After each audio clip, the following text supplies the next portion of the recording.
인사드리겠습니다. 안녕하세요. 네, 반갑습니다. 네, 월요일이죠? 오랜만에 꽉 찼네요. 그쵸? 네, 그 지난주에는 돌봄 때문에 못 나오신 분도 계셨는데, 네. 자, 우리 지난 시간에 했던 거 대손회계 했었죠? 이거 좀 복습을 해볼게요. 대손회계는요, 대단히 회계 원리에서 차지하는 비중이 중요한 테마고요. 음, 이제 처음 들어봤다. 그러면 조금 어려우실 수는 있어요. 어려우실 수는 있는데 이게 이렇게 해보면요. 어차피 딱 패턴이 정해져 있어요. 여러분 결과적으로 아셔야 될 거는 딱 정해져 있어서 처음에 이해하는데 조금 힘을 들이시면 나중에는 문제가 거의 정형화돼 있거든요. 대손 충당금 잔액만 잘 쫓아가면 되고 우리가 결론적으로 어떻게 해줘야 된다라는 거를 이게 익숙해지면 충분히 쫓아갈 수 있으니까 그렇게 어려운 것도 아니에요. 하실 수 있습니다. 복습 한번 해볼게요. 대손회계 복습 한번 해보겠습니다. 대손회계 대손이 뭐라 그랬어요? 대손. 돈 떼이는 거죠? 돈 떼이는 게 대손이에요. 뭔가 받을 돈이 있는데 못 받게 되는 걸 대손이라 그랬어요. 그쵸? 못 받게 되는 거. 그러니까 자연스럽게 어디랑 관련된 회계겠어요? 수취 채권과 관련된 거예요. 그쵸? 우리가 수취 채권이라고 하는 거, 받을 돈이라고 하는 거는 계정 과목 뭐 배웠어요? 일단 외상 매출금 배웠죠? 그 다음에 받으러 온 배웠죠? 그 다음에 미수금 배웠죠? 대여금 배웠죠. 지금 말씀드린 외상 매출금, 받으러 온, 미수금, 대여금은 다 받을 권리예요. 그쵸? 내가 돈 받겠다고 하는 거잖아요. 그쵸? 외상 매출금과 받으러 오면 상품을 매출하고 그쵸? 외상으로 했을 때 미수금은 상품 이외의 물건을 외상으로 했을 때 대여금은 그대로 돈 빌려줬을 때 그쵸? 그러면 이게 나중에 정상적으로 현금으로 회수됐다 그러면 아무 문제가 발생하지 않아요. 그쵸? 끝나는데 문제는 이게 못 받게 됐을 때 또는 못 받을 걸로 예상이 됐을 때 회계 처리를 어떻게 할 거냐라는 문제가 발생하죠. 그렇죠? 그때 하는 회계 처리예요. 그렇죠? 그러면 우리 기준에서는 어떻게 한다 그랬어요? 못 받게 됐을 때 그때 가서 비용 잡지 말고 어떻게 알아? 결산할 때 우리가 12월 31일에 결산하잖아요. 결산할 때 너의 채권 결산할 때 방금 말씀드린 네 가지 계정 과목 등이 있으면 어떻게 해봐라? 평가를 해봐라 라고 그랬어요. 평가. 그쵸? 받을 수 있는지 없는지 평가해봐라. 또는 대손을 예상해봐라. 또는 대손을 추정해봐라. 다 같은 말이라고 그랬어요. 그쵸? 대손을 예상하고 추정하고 평가하고 다 같은 말이에요. 그러면 12월 31일에 각각의 채권에 대해서 하는 거예요. 그쵸? 외상 매출금 받으러 온 미수금 대여금 각각의 채권들에 대해서 평가 가능성을 우리가 평가해 봐야 되는데 평가해 보는 방법은 일일이 하나씩 이렇게 받을 수 있는지 없는지 따져보는 건 개별법이라고 그랬죠. 이건 시험 문제는 안 나온다 그랬죠. 안 나오고 어떻게 한다 그랬어요. 기말 채권 잔액 비례법이라는 걸 많이 쓴다 그랬죠. 가장 채권 잔액 비례법은 뭐예요? 채권 잔액에다가 일정률을 곱해가지고 요 정도는 못 받을 것 같아라고 추정해 보는 거죠.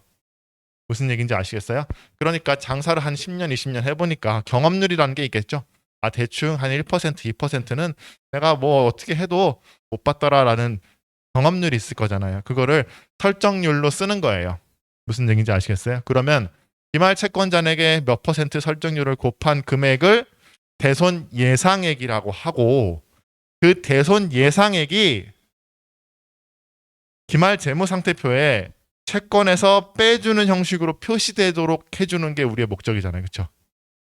대손 예상액이 채권 잔액에서 빠지도록 표시하도록 하는 게 우리의 목적이에요. 그러니까 우리 결론부터 보면 예를 들어서 이런 거예요. 100만 원의 외상 매출금이 있어요. 우리 기말에. 그럼 100만 원의 외상 매출금의 1%의 대손이 예상이 돼. 그렇죠? 그러면 결과적으로 재무상태표에 우리가 표시하고 싶은 거는 어떻게 표시하는 거예요? 외상 매출금 얼마? 100만 원에서 대손 충당금으로 만 원, 그쵸? 1%. 요렇게 돼서 99만 원 요렇게 표시하고 싶은 거잖아요. 그쵸? 그래서 외상 매출금을 직접 가지 않고 대손 충당금이라는 계정으로 간접적으로 이렇게 빼주면서 99만 원 이렇게 보여주길 원하는 거예요. 맞죠? 요게 1%잖아요. 그렇죠? 1%. 그래서 1% 이렇게 설정한다라는 거예요. 설정한다, 보충한다, 뭐 전입한다 다 같은 말이지만 어쨌든 1%가 되도록 이렇게 표시를 하는 거예요. 2%면 2만 원 표시하고 싶은 거예요. 그렇죠? 3%면 3만 원 표시하고 싶은 거예요. 그래서 요 의미는 뭐다 그랬어요? 채권 잔액이고 못 받을 것 같은 돈이고 얘는 회수 가능액을 말하는 거죠. 이렇게 표시되도록 원하는 거예요. 그러기 위해서는 기말에 12월 31일에 분개가 해야 되는데 분개가 대손 충당금 하변의 비용인 대손 상각비 이렇게 분개한다 그랬죠.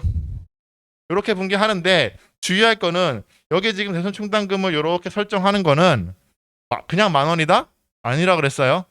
만 원이 되기 위해서 얼마가 모자라냐에 따져봐서 설정 전에 돈이 하나도 없으면 대손 충당금 잔액이 빵이면 얼마가 모자란 거예요. 만 원이 되기 위해서는. 만 원이 모자라니까 대손 상각비 만 원, 대손 충당금 만 원 이렇게 해주셔야 되는 거고요.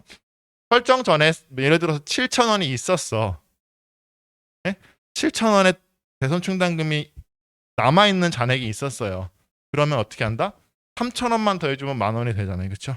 3천 원씩 더 해준다. 이 대손 충당금의 성격은 뭐라 그랬어요?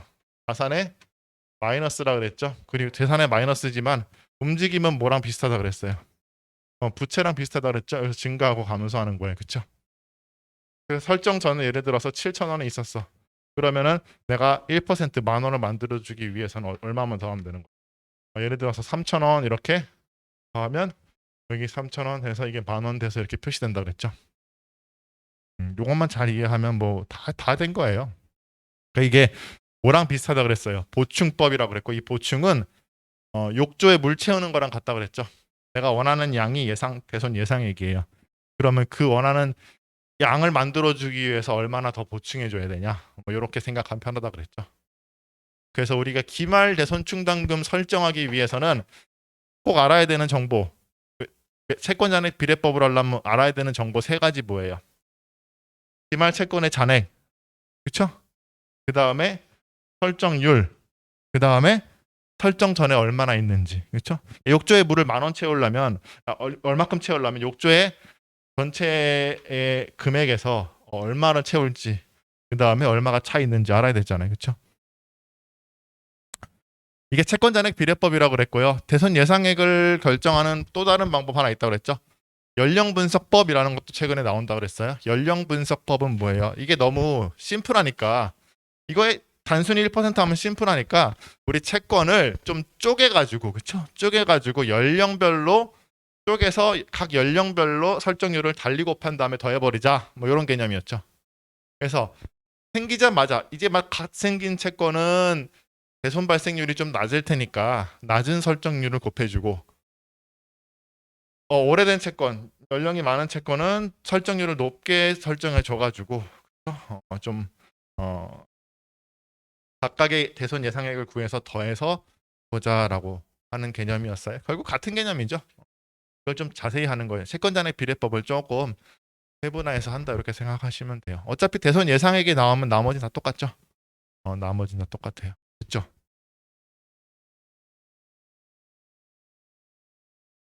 그래서 우리가 최종적으로는요 대손 충당금을 1%를 설정한다 뭐 설정한다 하면 대손 이게 대손 예상액이 요 잔액이 돼야 된다 요거를 꼭 기억하셔야 돼요.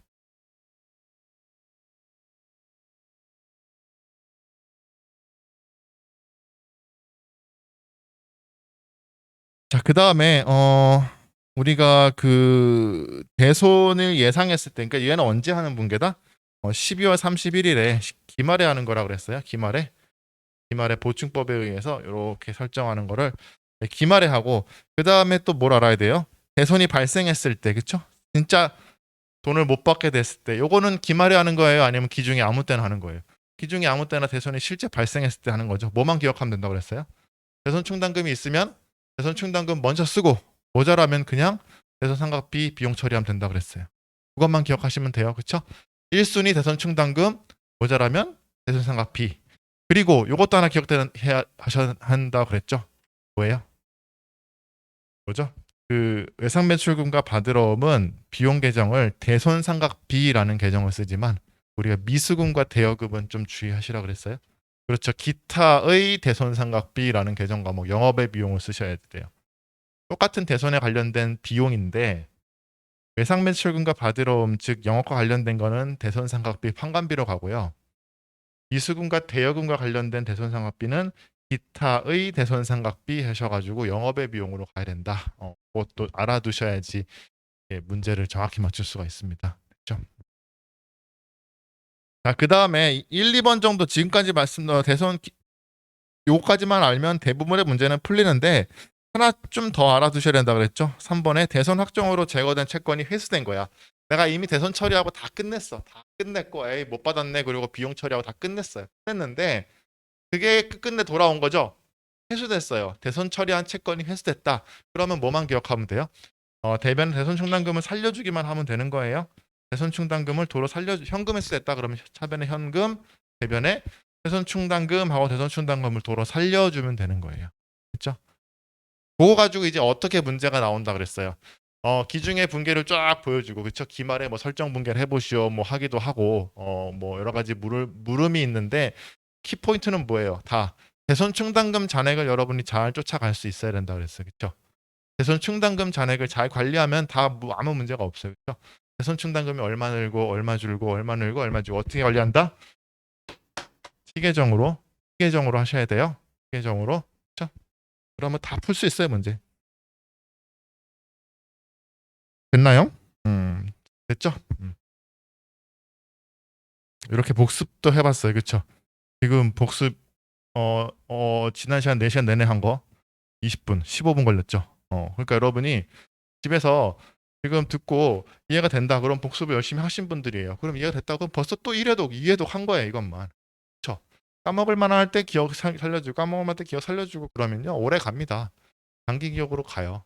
그러니까 여러분이 이제 요거 하다가 뒤에 또 제가 또 문제 나눠드리고 그럴 거예요. 그리고 문제 또 풀면서 또 한번 머릿속에만 하지 말고 책 보면서 전체적으로 한번 쭉 써보고 그러면 돼요. 됩니다. 할 수 있습니다.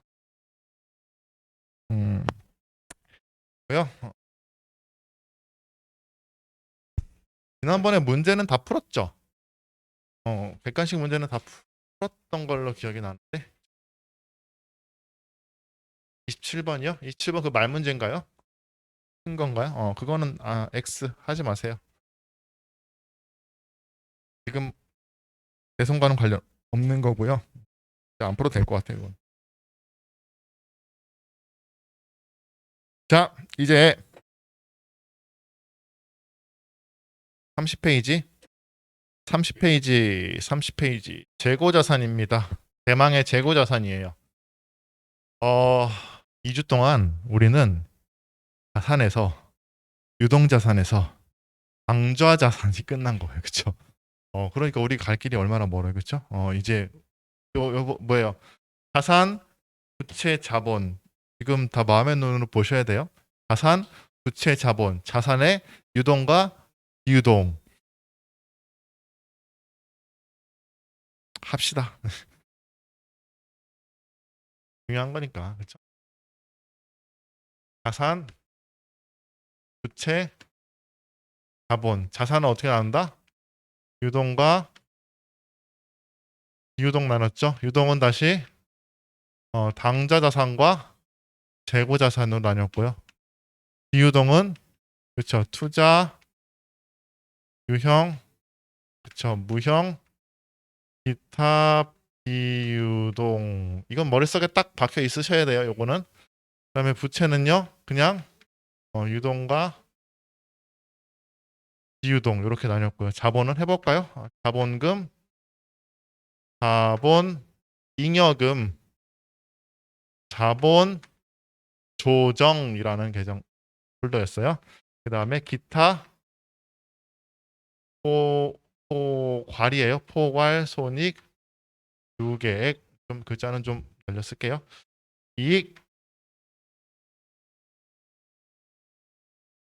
잉여금 이렇게 5가지가 있었죠. 이 구조는 여러분 머릿속에 딱 박혀 있으셔야 돼요. 지금 뭐 한 거예요? 지금 당좌자산 한 거예요. 그렇죠? 유동자산에 당좌자산이 끝났고요. 이거 하면서 근데 부채, 유동부채도 같이 거의 했어요. 그러니까 나중에 이거 는 금방 나가요. 그 다음에 지금 뭐 하는 거예요? 지금 이거 재고자산 하는 거예요. 유동자산 안에 재고자산이 있습니다. 재고자산 하면 딱 떠올려야 되는 단어 뭐예요? 그쵸? 상품도 상품인데 보유 목적이 뭐다? 판매랑 관련된 거, 그쵸? 내가 파는 거, 보유 목적이 판매랑 관련된 거다. 꼭 기억하셔야 된다 그랬어요. 자, 그래서 거기 30페이지 보시면요.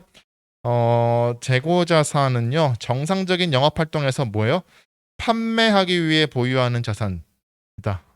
좀 정확히 하면요, 판매하기 위해 보유하고 있는 자산으로는 사온 거는 상품이죠. 판매하기 위해 만든 거는 제품이라고 하고, 그렇죠?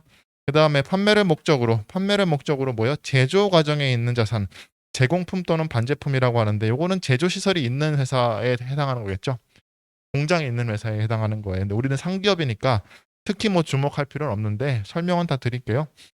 음, 제공품과 반제품,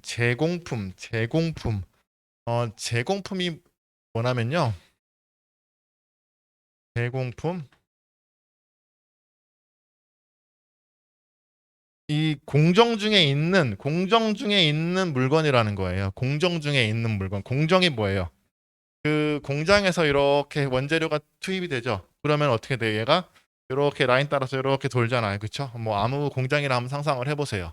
그러면 원재료가 딱 투입됐다가 제품이 딱 나올 때까지의 일정 시간이 있겠죠.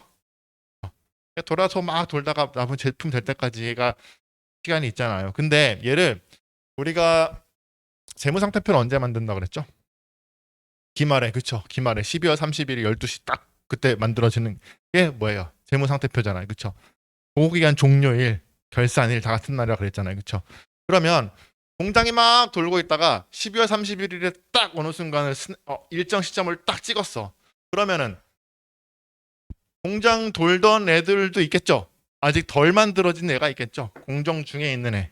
그게 제공품이에요. 그러니까 여러분 예를 들어서 뭐 현대자동차나 뭐 기아차 뭐 이런 거 뉴스에 자료 화면 보면 어떻게 차가 막 프레임이 막 돌돌돌돌 해가지고 엔진 달고 뭐 안에 뭐 시트 달고 하잖아요. 그쵸? 근데 그게 12월 30일에 공장을 딱 멈춰봐. 어떻게 돼? 완성품만 있나요? 원재료만 있나요? 아니죠? 중간에 달려있는 놈도 있을 거잖아. 그게 다 제공품. 무슨 얘기인지 아시겠죠? 그 다음에 반제품은 뭐예요? 반제품. 제공품하고 비슷할 것 같은데 반제품 뭘까요? 반제품도 만들다 만 거예요. 만들다 만 건데 무슨 차이가 있냐면 반제품은요. 그 자체로도 판매가 가능한 게 반제품이에요. 그러니까 제공품은 예를 들어서 아까 차 있죠? 차 타이어 달기 전에 바퀴 달기 전에 이렇게 뼈대만 있는 거 팔 수 있어요, 없어요? 걔는 못 팔죠. 근데 만약에 삼성전자에서 노트북을 만들어 쳐보세요. 노트북. 예? 삼성전자에서 노트북을 만들어. 그럼 노트북 안에 뭐 들어요? 액정 들어가고 뭐 하드디스크 들어가고 그다음에 뭐 드라이버 들어가고 다 들어가겠죠. 그거 다 만들어야 되는 거잖아요. 그렇죠? 사오기도 하지만 근데 그 중간에 나온 거 그거 팔 수 있어요, 없어요? 뭐 액정이나 뭐 그다음에 하드 이런 거 이렇게 만들었다가 이제 만한 거 그거 팔 수 있죠? 그런 게 반제품이에요. 그러니까 뭐 또 무슨 예를 드냐면 또 뭐 돼지 같은 거 사육해가지고 저기 뭐냐 도살해가지고 들어가면 완제품 나오기 전에 뭐 나오고 뭐 이런 얘기 많이 하는데 어쨌든 중간에 판매가 가능한 상태 있죠. 만든 과정이지만 그거 자체로도 판매가 가능한 상태가 되면 반제품이라고 그러는 거고 순수하게 공정 중에 있으면 제공품이라고 하고 뭐 그러는 거예요. 알겠죠? 우리는 상기업을 가정하니까 이거는 모르셔도 되는데 그런가 보다. 이것도 재고에 들어간다 안 들어간다. 들어가겠죠. 그렇죠? 들어간다. 그 정도만 알아두시면 되실 것 같습니다. 당연히 그리고 원재료도 재고 자산에 들어가겠죠. 원재료. 공정에 투입되기 전에 뭐 플라스틱이나 뭐 쇳덩어리 뭐 이런 것 다 원재료도 어, 재고 자산에 들어갑니다. 됐죠? 그래서 우리 재고 자산 하면요. 거기 보시면 그 밑에 재고 자산에 분류해 가지고 상품, 제품, 원재료, 제공품, 미착품 건너뛰고 반제품까지 했어요. 그렇죠? 여기서 우리가 알아둬야 되는 거는요. 1번 상품이고요. 5번 미착품인데 미착품은 우리가 재고 끝날 때쯤 아주 자세히 설명을 드릴 거니까 놔두세요. 미착품은 말 그대로 뭘까요? 우리 상품인데, 우리의 재고인데 아직 도착하지 않은 제품을 미착품이라고 그래요. 우리의 재고가 맞아. 근데 아직 창고에 없어. 우리의 재고가 맞는데 아직 운송 중이어서 창고에 없어. 그거는 미착품 이렇게 분류를 합니다. 알겠죠? 나중에 자세히 할 거예요. 자, 그러면 뭐 재고자산의 계정 과목은 어렵지 않죠? 상품 미착품 정도만 기억하시면 돼요. 그렇죠?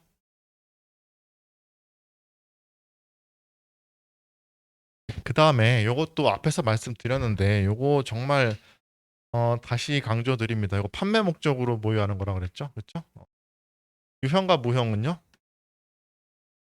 사용 목적으로 보유하는 거라 그랬어요. 투자는 말 그대로 투자 목적으로 보유하는 거다. 그래서 같은 건물이라도 그냥 건물 그러면 뭐 유형자산이요 그러는데 그게 아니다라는 거예요. 내가 건물을 샀어. 근데 이거를 판매할 목적으로 샀어. 내가 부동산 매매업자야. 네? 판매할 목적으로 샀다. 그러면은 걔는 재고자산에 들어가야 된다는 겁니다. 아시겠죠? 임대해줄 목적으로 샀어. 임대해줄 목적으로. 그러면은 투자자산에 들어가는 거고요. 그렇죠? 그 다음에 내가 우리 사무실로 쓸 거야. 우리 사무실로 쓸 거야. 그러면 유형자산에 들어가는 겁니다. 알겠죠? 그 구분. 그거는 재고자산뿐만 아니라요. 모든 이 자산 쪽에 공통되는 특징이에요. 보유 목적에 따라서 계정 과목이 바뀌고 계정 과목이 바뀌면 완전히 다른 길을 가죠. 여러분 한 예로 뭐예요? 우리 주식 샀죠. 주식을 단기 투자 목적으로 사면 뭐예요? 단기 매매 증권이고 장기 투자 목적으로 사면 매도 가능 증권 이렇게 처리했잖아요. 이게 완전히 길이 달랐죠? 두 개가 달라요. 단기 매매 증권은 당좌자산에 들어갔고 매도 가능 증권 투자에 들어갔잖아요. 그리고 회계처리도 바뀌었고. 그렇죠? 자, 그래서 우리 보유 목적에 따라서 구분을 잘 해야 된다. 그게 그 이번 재고자산에 분류해가지고 있는 거 거기 있는 내용들이에요. 그쵸? 한번 읽어보시면 되겠고요. 그러면 요거 이제 우리 재고자산의 계정 과목, 그 다음에 그 다음에 분류까지 설명을 드렸고요. 그 다음에 우리 30페이지 재고자산 취득 시효개철인데요. 재고자산도 자산이잖아요. 그러니까 우리 자산할 때 일단 뭐가 중요하다 그랬어요? 취득할 때, 그렇죠? 얼마에 취득했냐? 취득가액을 결정하는 게 중요하다 그랬죠? 자산은 취득가액을 결정하는 게 중요한 이슈다. 마찬가지예요. 재고자산도 자산이니까 살 때 이 취득가액을 얼마로 할 거냐라는 이슈가 있어요. 재고자산 취득 시.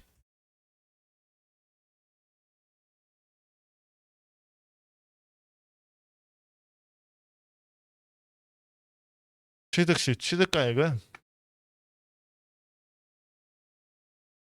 취득가액, 취득원가, 취득가액 같은 말이에요. 취득원가나 취득가액 같은 말이에요. 취득가액은 일단 사원 가격, 산 가격이 있겠죠. 산 가격. 그거를 매입가액이라고 해요. 매입가액. 여기다 뭘 고려해줘야 될까요? 취득 부대 비용, 그쵸? 취득 부대 비용 있으면 어떻게 한다?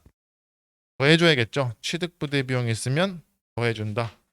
취득 부대 비용 있으면 더해준다.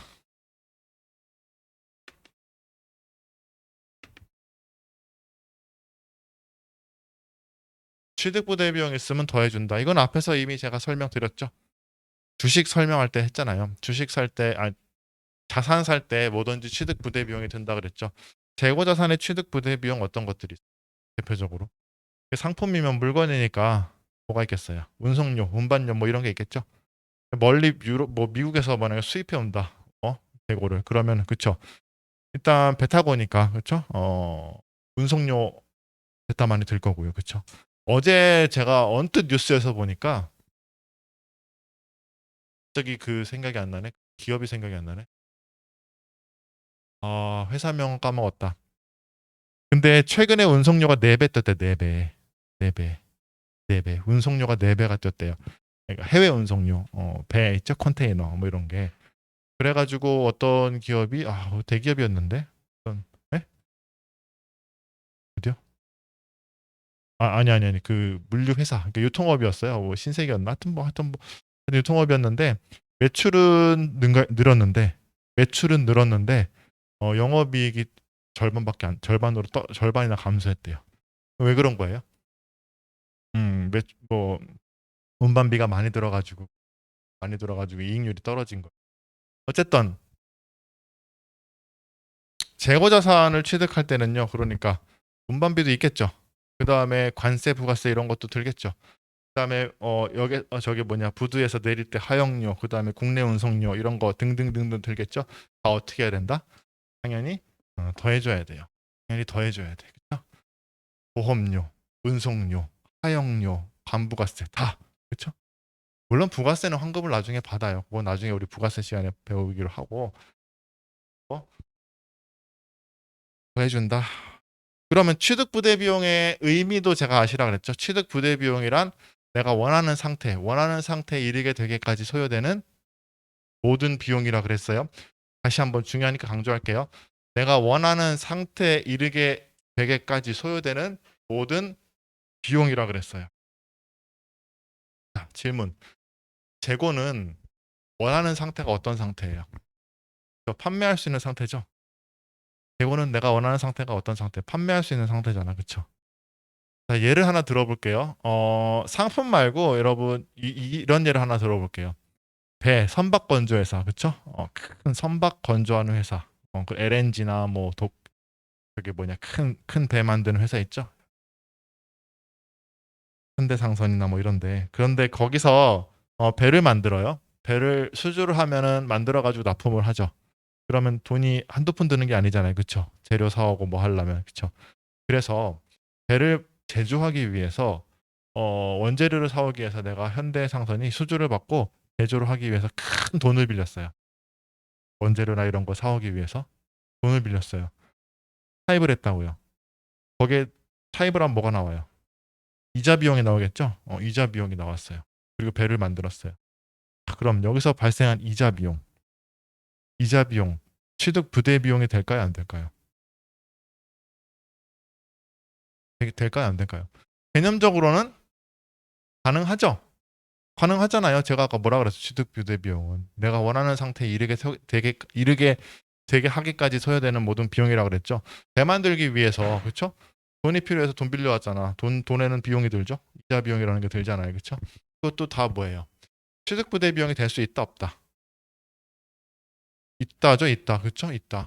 그런 그 차이 거를 어려운 말로 우리가 이자 비용을 어,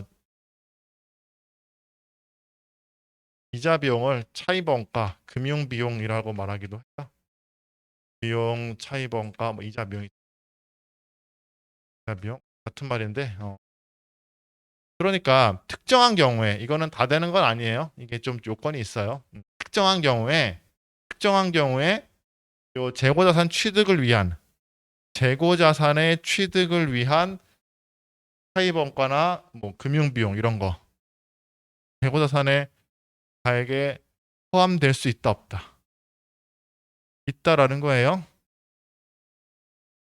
이게 개념만 알면 되는데 말이 어려워요. 그러니까 제가 말하는 거를 듣고 계속 판단해 보시면 돼요. 다시 재고자산 취득을 위해 차입한 차입원가 이자 비용 말하는 거죠. 차입원가는 재고자산의 취득가액에 포함될 수 있다 없다. 있다라는 거예요. 차입원가는 이자 비용을 말하는 거고요. 아까 말한 선박을 취득 그러니까 내가 건조하는 거니까 결국 취득하는 거잖아요. 취득하기 위해서 부대 비용 다 뭐다?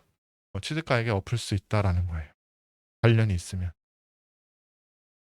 제가 이 얘기까지 드렸죠.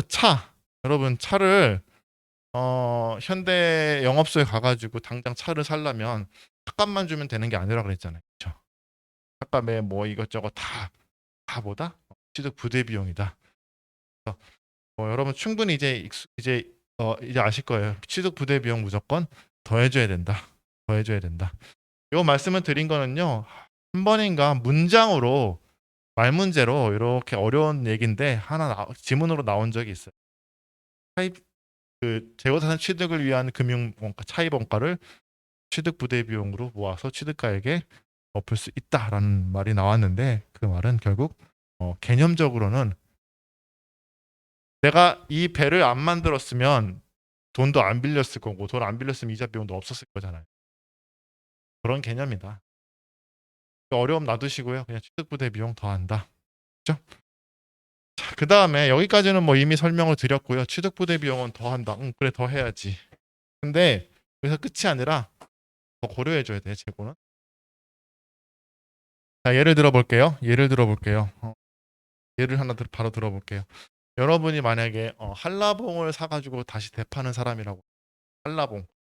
한라봉을 사서 한라봉을 싸게 사서 이윤을 붙여서 뭐 육지에 내다 팔거나 뭐 그러는 사람이에요. 그러면 한라봉 어디서 사와요? 농민한테 사와야겠죠. 한라봉을 10만 원치를 주문을 했어. 하려고 주문을 했어요. 한라봉이 딱 왔네. 들어 왔네. 10만 원치가. 근데 그럼 어떻게 해요? 일반적으로 회사들은 물건이 들어오면 뭘 할까요? 검수라는 걸 해요. 검수. 그쵸? 물건이 제대로 도착했나, 개수가 맞냐, 상품은 괜찮나, 뭐 이런 거 보겠죠? 검수를 해가지고 지금 까먹어 보는 거겠지. 까먹어 봤어요. 봤더니 얘가 상태가 별로 안 좋아. 상품에 좀 질이 문제가 있어. 뭐 쉽게 말하면 불량이야.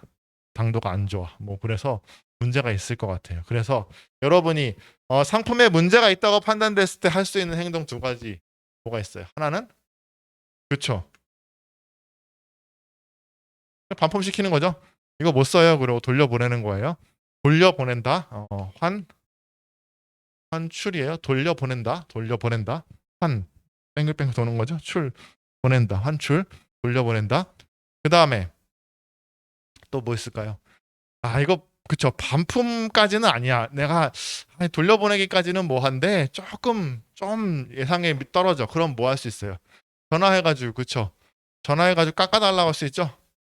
내가 이게 돌려 반품까지는 안 하는데 좀 깎아주세요라고 뭐 할 수 있어요. 애누리 할 수 있죠. 애누리 할 수 있잖아요. 그래서 파손이나 불량, 결함 뭐 이런 경우에 할 수 있는 거는 반품 또는 애누리예요. 그쵸? 파손, 불량, 결함을 사유로 반품하는 거를 우리가 매입 환출이라고 하고요. 환출 돌려보내는 거 반품입니다. 그 다음에 파손, 불량, 결함을 이유로 값을 깎는 거를 매입 애누리 한다 그래. 애누리 해달라. 응? 그죠? 그러면 매입 환출 및 애누리를 보통 묻거든요. 얘는 원인이 뭐예요? 파손 불량 결함을 이유로 매입 환출 반품하거나 값을 깎는 거. 그게 매입 환출 및 애누리죠. 매입 환출 및 애누리. 그러면 반품하거나 애누리 하면은 매입가액에서 어떻게 줘야겠어요? 빼줘야겠지. 돌려보낸 거 여러분 사온 가격이 아니잖아요. 10만 원씩 사왔는데 만 원치 돌려보냈어. 그러면 만 원 빼줘야겠죠? 매입가액에서 해요, 여러분. 이거 뭐 한다? 매입 환출이 있거나 애누리 깎아줬어 값을. 그러면은 총 매입가액에서 빼줘야겠죠. 그죠? 그 다음에 또 이런 경우가 있어요. 우리 일반적인 상거래 우리 개인 간의 거래 말고 회사 간의 거래는 한 거래처랑 주로 거래를 하죠. 뭐 이렇게 여러 거래처랑 막 산발적으로 하지 않고 쭉 하잖아. 그러면 어떤 그 경우가 만나면요. 대부분 외상 거래를 해요. 개인은 바로 물건 받으면 현금 주고 하지만 기업들은 어떻게 해요? 외상 거래를 많이 한다고. 그때그때 돈을 주지 않고 한꺼번에 몰아가지고 주고 몰아가지고 결제하고 이렇게 많이 한다고요. 외상 거래가 오히려 기본이에요. 외상 거래가 오히려 외상 거래가 더 많다고요. 그러면 외상 거래를 하면요. 기본적으로 예를 들어서 자 이거 얼마예요 했을 때 10만 원입니다 했을 때 얘기했을 때 기본적으로 그거는 뭐다? 원래 설정된 한 달이면 한 달, 두 달이면 두 달 뒤에 줄 때 10만 원이란 얘기예요. 그렇죠? 그러면은 이런 얘기도 할 수 있겠죠. 10만 원이라고 그러는 건 예를 들어서 한 달 뒤에 줄 때 10만 원이면 이렇게 얘기할 수도 있잖아요. 제가 지금 당장 바로 붙여드릴게요. 좀 깎아주세요. 그렇죠? 당장 지금 바로 붙여드릴게요. 좀 깎아주세요. 얘기할 수 있어요? 없어요? 있죠. 그게 뭐예요? 조기 결제하는 거죠. 미리 결제해 드릴 테니까 좀 깎아주세요라고 할 수 있잖아요. 조기 결제. 그걸 뭐라 그런다? 할인한다라 그래. 그런 거를 매입 할인. 그런 거를 매입 할인한다 그래요. 매입 할인한다.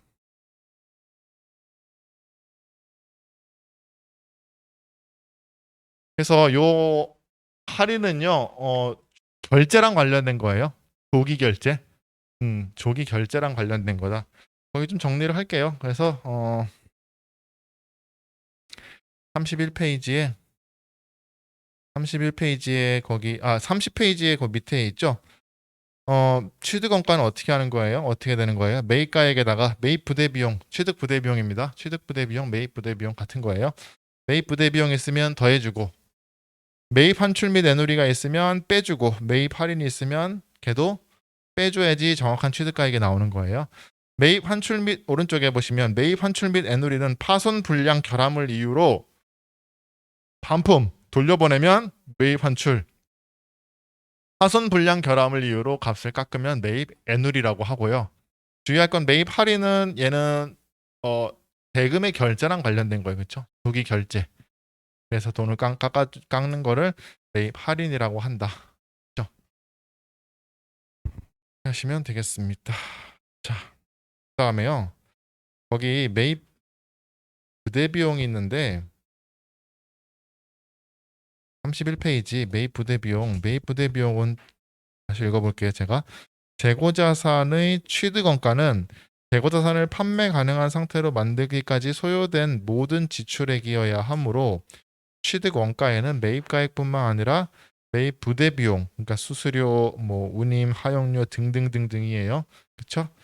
이런 거 그 예시를 외우는 게 아니라 취득 되기까지 소요되는 모든 비용 이렇게 이해를 하셔야지 나중에 할 수 있습니다. 그렇죠? 그런 것까지 다 포함되어 한다라고 되어 있어요. 근데 거기 작은 글자로 판매 시 부담하는 운반비는 장기 비용으로 처리하면 유의라고 돼 있죠. 요것도 중요한데요. 예를 하나 들어볼게요. 잘 이해해 보세요. 중요한 거거든요. 판매 시 부담하는 운반비. 자, 예를 하나 들어볼게요. 회사가 있어요. 회사가 있고요. 물건을 사와서 이윤을 얹어서 파는 게 업인 회사가 있다고 쳐볼게요. 그러면 상품을 하나에 100원에 사올 수 있대요. 100원에 사와서 50원의 이윤을 붙여서 나는 150원에 팔 거야 라고 팔았대. 150원에. 100원에 사와서 150원에 파는 회사예요. 하나를 사와서 하나를 팔았어요. 근데 운반비가 각각 들겠죠. 물건을 사오고 팔아야 되니까 모든 운반비는 회사가 부담한대요. 사올 때도 회사가 부담하고 팔 때도 회사가 부담하고. 그렇죠? 그래서 운반비가요. 파란색으로 적을게요. 운반비가 예를 들어서 사올 때 10원이 들고요. 팔 때도 10원이 들어요. 자, 여기서 질문. 이 회사는 얼마 남길까요? 다 현금으로 거래해. 얼마 남길까 이 거래에서? 얼마 남겨요? 이거 못하면 장사 못하는데? 이거 트릭 없어요. 어려운 게 하나도 없어. 난 100원에 사서 150원에 팔아. 모든 운반비는 내가 부담해요. 얼마 남기는 거? 30원이지 30원. 속고만 사셨어요. 왜 이렇게? 단순해요. 그쵸? 30원 맞죠? 50원 남기는데 운반비 20원 들었으니까 30원이 남는 거예요. 최종적으로는. 무슨 얘기인지 아시겠죠? 다 내가 부담한다니까. 30원이 남는데 최종적으로 이익은 30원이에요. 이익은 30원. 근데 요거 손익계산서에 표시할 때 잘 보셔야 된다는 거예요. 표시할 때. 일단 손익계산서에 우리 매출액 있죠? 매출액은 얼마예요, 여기서? 이 거래를 손익계산서에 만약에 표시한다 그러면 매출액 얼마 나와요? 매출액 얼마? 에? 160? 아니, 복잡한 게 없다니까. 150원이죠. 이게 어떻게 160, 여기서 어떻게 160이 나올까요? 150원에 팔았잖아. 그렇죠? 150원에. 매출액은 150원이에요. 자, 매출원가는요. 자, 사원 가격이죠. 매출원가 이거 매출원가 사원 가격 얼마에 사왔어요? 100원이에요, 110원이에요. 100원이에요, 110원이에요. 그럼 110원이에요. 사온 거는 110원에 사온 거예요. 방금 한 거잖아. 100원에 사왔지만 운반비 10원 들었다니까. 맞죠? 110원입니다. 그래서 표시될 때 매출원가는요. 110 이렇게 표시돼요. 이 운반비가 취득원가에 들어간다니까. 취득원가에 110원. 그러면은 매출 총이익이 얼마 나와요? 매출 총이익이 얼마 나온다? 40원 나오죠. 맞죠? 그 다음에 지금 고려 안 한 거 뭐 있어? 이건 했고, 그래서 매출액이고, 이건 매출액이고, 이건 매출 원가고, 이건 매출액이고, 이건 매출 원가고. 그럼 요거 안 했잖아요, 그렇죠? 그건 어디로 갈까요? 판매비와 관리비로 가는 거예요. 판매비와 관리비. 판매비와 관리비. 판관비에 운반비로 들어가는 거예요. 판관비 중에서 어디? 운반비라는 비용으로 10원이 들어가서 영업이익이 얼마? 30. 됐죠? 여러분 30 남았잖아. 30 남는데 요게 들어가는 게 그쵸? 매입시 운반비 있죠? 매입시 운반비. 요 매입시 운반비는 어디로 간다? 취득원가. 재고자산의 취득원가로 가서 결국은 매출 원가가 되는 거예요. 일로 들어가 일로. 그리고 판매시 운반비는요? 판매비와 관리비로 들어간다. 요게 지금 포인트죠. 판매시 운반비예요. 판매시 운반비. 그러니까 이제 결론. 여러분이 만약에 실무 문제든 뭔가 문제에서 운반비가 딱 나왔어요. 운반비를 얼마 들었다 나왔어요. 그러면 뭐야? 그냥 판매비와 관리비 운반비로 넣으면 안 된다는 거예요. 이게 매입시 운반비인지 판매시 운반비인지 그거를 따져 봐야 된다는 거예요. 무슨 얘기인지 아시겠어요? 내가 매입할 때 들어가는 운반비는 재고자산의 가액에 엎어줘야 되는 거고요. 판매할 때 들어가는 운반비다 그러면 운반비라는 계정 과목으로 나와야 된다는 거예요. 그러니까 무조건 그냥 덮어두고 그냥 운반비 이러시면 안 된다는 거예요. 아시겠죠? 그래서 운반비 나오면 이게 매입시 운반비인지 판매할 때 들어가는 운반비인지 잘 구분해 주셔야 된다는 거. 잘 나옵니다 시험에. 그렇죠? 운반비는 매입시 운반비냐 판매시 운반비냐에 따라 다르다. 여기서 말하는 매입 부대 비용은 요 매입시고요. 판매시 운반비는 운반비로 들어간다. 처리해 주시면 되겠습니다. 됐죠? 뭐 좀 잘 알아두세요. 자, 그 다음에 거기 붙어 보시면 재고자산 구매 시 회계 처리라고 돼 있죠. 이 회계 처리는요, 이 그 매입 환출 및 내놓으리하고 매입 할인에 관한 회계 처리인데요. 이거는 우리 1급에는 안 나올 것 같아요. 놔두세요. 뭐 여유가 되시면 보시는데 모르셔도 돼요. 이것만 아시면 돼. 빼준다, 그렇죠? 매입 환출 및 내놓으리 매입 할인 이거는 뭐예요? 빼주고 취득 부대 비용 있으면 더해준다. 요거예요. 요거 회계 처리를 하는 건데 이것보다 그냥 요 개념을 알고 계시면 됐죠? 음. 자, 그 다음에 하나 넘겨보세요. 32페이지. 32페이지는요, 32페이지는 그 판매 시 회계처리인데요. 얘는 사실 조금 흐름하고는 안 맞긴 한데, 지금 재고자산 하니까 판매랑은 안 맞긴 한데, 그래도 지금 얘랑 대칭이 되니까 하는 거예요. 재고자산 판매할 때, 우리 아까 한라봉 있죠? 한라봉을 사왔잖아, 우리가. 그럼 한라봉을 판 사람도 있겠죠? 판 사람 입장에서는 예를 들어서 판 사람 입장에 한라봉을 파는 사람 팔았다 그러면 내가 팔았는데 그쪽에서 재고 상품에 문제가 있어요 그러면서 돌려보냈어요. 돌려보냈어요. 그러면은 그 입장에서는 돌아온 거죠. 환입이겠죠. 환입. 어? 반품으로 돌아왔다고. 매출 환입이에요. 매출 환입. 아니 돌려보낸 놈은 매입 환출이고 돌려받은 놈은 매출 환입이에요. 그렇죠? 매출 환입. 그거는 뭐예요? 반품 돌아온 거죠? 매출액에서 빼줘야 돼요? 더해줘야 돼요? 빼줘야겠지. 당초 매출액에서 반품 돌아온 거니까 빼줘야겠죠? 맞잖아요. 그쵸? 그 다음 매출 애누리는 매출 애누리도 그쪽에서 문제가 있다고 값 깎아달라고 한 거잖아요. 10만 원에 팔았는데 만 원 깎아줬어. 매출에서 빼줘야 돼? 더해줘야 돼요? 빼줘야겠지. 그 다음에 매출 할인도 매출 할인 10만 원에 팔았어. 근데 한 달 뒤에 10만 원 줄 걸 기대했는데 그쪽에서 지금 줄 테니까 한 만 원 깎아주세요 했어. 깎아줬어. 그럼 매출액에서 빼줘야 돼? 더해줘야 돼요? 빼줘야겠죠. 그렇죠? 어렵지 않죠? 그래서 거기 보시면요. 그 총 매출액, 순 매출액의 결정 있죠? 순 매출액 어떻게 결정한다? 좀 격가지인데 순 매출액은요. 총 매출액에서 뭘 빼줘야 되는 거예요? 아까 한 거 있죠? 매출 환입 빼기 매출 환입 및 매누리, 그 다음에 매출 할인. 이건 조기 결제에 관련된 거예요, 그렇죠? 그거 있으면 조정해줘야 된다. 그러니까 순 매출액은 총 매출액에서 요거 조정해준다. 그 개념만 알고 있으면 돼요.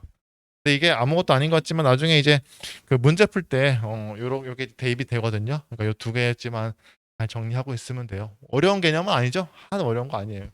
취득가액은 매입가액에다가 부대 비용 있으면 더하고 얘네 두 개 있으면 빼주고 순매출액은 총매출액에다가 요거 고려해주고 그렇죠? 요것만 기억하시면 돼요. 그 밑에 그 회계 처리는 모르셔도 돼요. 구체적으로 모르셔도 상관없을 것 같아요. 요 개념만 알고 있으면 돼요. 됐죠? 네, 그럼 이제 우리가 재고자산을 할 준비 운동이 다 끝났고요. 잠시 쉬셨다가 다음 시간부터 매출원가 회계 처리 해볼게요. 쉬었다 하겠습니다.